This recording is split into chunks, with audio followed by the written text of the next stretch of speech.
Hello friends, welcome to eternal Deepak channel. আজকে কতগুলো ঘটনা আজকে ঘটে গেল। আজকে যেমন তোমাদের সাথে শেয়ার করব কতগুলি খবর নিয়ে। সব থেকে ইম্পর্টেন্ট যে খবরটি হলো সেটা হচ্ছে দিমিত্রি পেট্রোটাস লং টার্মের জন্য মোহনবাগানের সাথে অফিসিয়ালি কন্ট্যাক্ট হয়ে গেছে। এটা আজকে অফিসিয়ালি ঘোষণা করা হয়েছে। বুঝতে পারছি না কন্ট্রাক্টটা যখন হয়ে গেছিল আগে কেন ঘোষণা করা হয়নি। অনেক আগেই কিন্তু মোহনবাগান এই ঘোষণাটা করে দিতে পারত এবং এটাই স্বাভাবিক। যেভাবে দিমিত্রি পেট্রোটাস মোহনবাগানে সার্ভিস দিয়ে গিয়েছে বিগত দুটি বছরে, দুটো ফুটবল ইয়ারে যেভাবে সার্ভিস দিয়ে গেছে মোহনবাগানে, সেক্ষেত্রে ডিটেলসকে তড়িঘড়ি সই করাটাই ছিল মোহনবাগানের একমাত্র কর্তব্য এবং মোহনবাগান সেটা করেছে। ছাড়ার তো প্রশ্ন নেই। মোহনবাগানের আসল ভিতটাই ছিল দিমিত্রি পেট্রোটাস। একার কাঁধেই ভর করে মোহনবাগানকে একবার লিগ শিল্ড জয় করিয়েছে, একবার চ্যাম্পিয়ন করিয়েছে। আইএসএল চ্যাম্পিয়ন করাবার মূল কারিগর ছিল এই দিমিত্রি পেট্রোটাস। দিমিত্রি পেট্রোটাস আপাতত 24-25 এবং 25-26 এই দুই বর্ষের জন্য মোহনবাগান অফিসিয়ালি সাইন করিয়ে ফেলেছে। এছাড়াও এক্সট্রা 1 বছর তাকে রেখে দিয়েছে। যদি এই পারফরমেন্স ধরে রাখতে পারে তাহলে তাকে আরও লং টার্মের জন্য হয়তো মোহনবাগান সই করাতে পারে। তো দিমিত্রি পেট্রোটাসকে নিয়ে এই বড় খবরটি আজকে তোমাদের শেয়ার করলাম। এরপরেও আরও অনেকগুলি খবর আছে, যেমন ইস্টবেঙ্গলকে নিয়ে খবর আছে। ইস্টবেঙ্গল কিন্তু তিনজনকে সই করাবার পরে কিন্তু ইস্টবেঙ্গল ঝাঁপিয়েছে। যার প্রথমে আছে নরেন রোশন সিংকে ব্যাঙ্গালোর এফসি ছাড়বে কিনা সেটাই এখন সবচেয়ে বড় প্রশ্ন।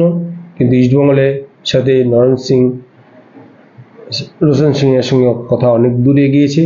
মোহনবাগানও কিন্তু নরেনের জন্য ঝাঁপিয়েছে। এখন কি হয় সেটাই দেখার। রোশন সিং ইস্টবেঙ্গল না মোহনবাগান কোথায় সই করে, এবং সবচেয়ে বড় কথা ব্যাঙ্গালোর এফসি তাকে ছাড়ে কিনা সেটাই হচ্ছে লাখ টাকার প্রশ্ন। এছাড়া ইস্টবেঙ্গল আর যে প্লেয়ারের দিকে তাকিয়েছে সে ভিগনেস।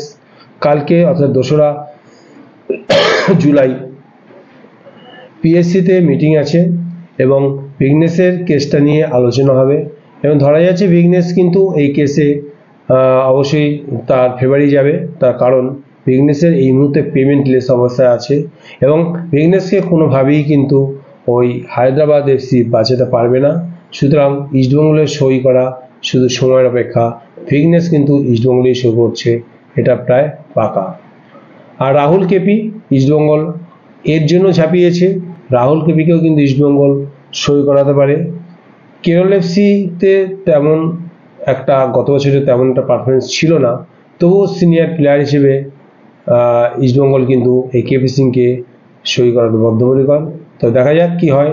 এই তিনজনের নাম নরেন রোশন সিং, রাহুল কেপি এবং ভিগনেস, তিনজনকে ইস্টবেঙ্গল সই করাতে পারে কিনা, আর মোহনবাগানও নরেনের জন্য কতটা ঝাঁপায়, কতটা সাফল্য পায় সেটাও দেখার আছে।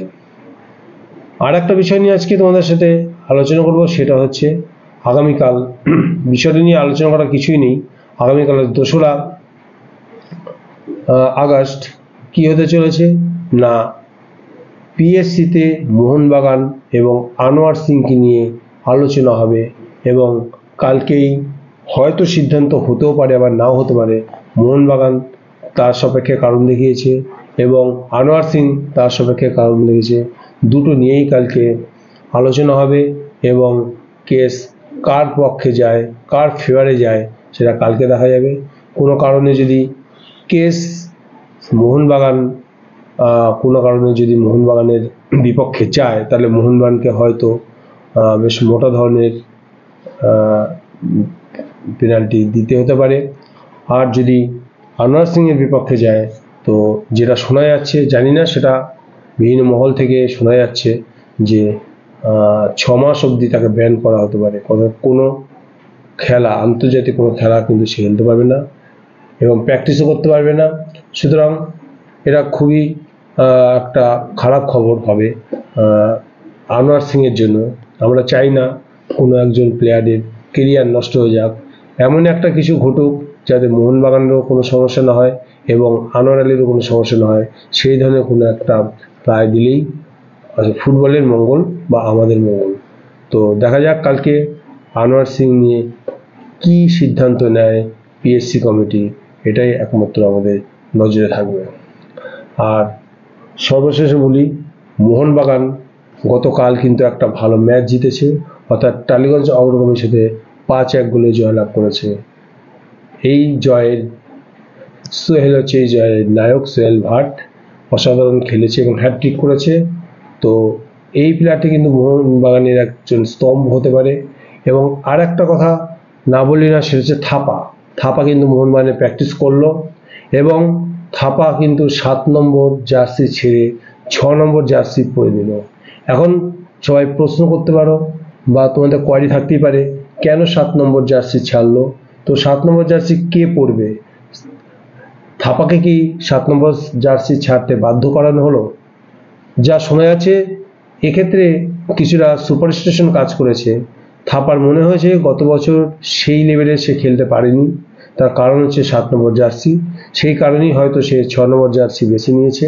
সুতরাং 7 নম্বর জার্সি কিন্তু ওপেন রইল। এই 7 নম্বর জার্সি কে পরবে সেটাই হচ্ছে লাখ টাকার প্রশ্ন। যা দেখা যাচ্ছে ম্যাকলারেন তো অটোমেটিক্যালি 29 নম্বর জার্সি পরে নিয়েছে, আর ডিমিত্রি পেত্রাস 9 নম্বরেই সে হচ্ছে সাবলীল। সুতরাং এক্ষেত্রে আর কে এই 7 নম্বর জার্সি পরতে পারে একটা ধোঁয়াশা সৃষ্টি হয়েছে। তো আমার যেটুকু মনে হয় এই সোহেল কিন্তু 7 নম্বর জার্সি পরলেও পরতে পারে বা তাকে দিলেও দিতে পারে, কারণ সোহেল কিন্তু একটা দারুণ রোল পালন করছে মোহনবাগানে। এই এখন পর্যন্ত এখন যে টিম খেলছে সেই টিমের কিন্তু আসল প্রাণ ভোমরা হলো সোহেল। সুতরাং তার এখন জার্সি নাম্বার হচ্ছে 77, একটা 7 কেটে দিলেই হয়ে যাচ্ছে শুধু 7। তো সবই হচ্ছে আইডিয়া বা সবই হচ্ছে ধারণার উপর নির্ভর করে কিছু করা যায় না। তো দেখা যাবে যে আগামী দিনে 7 নম্বর জার্সি কে পরে, এটা কিন্তু আগামী দিনে আমরা দেখব। আর আজকে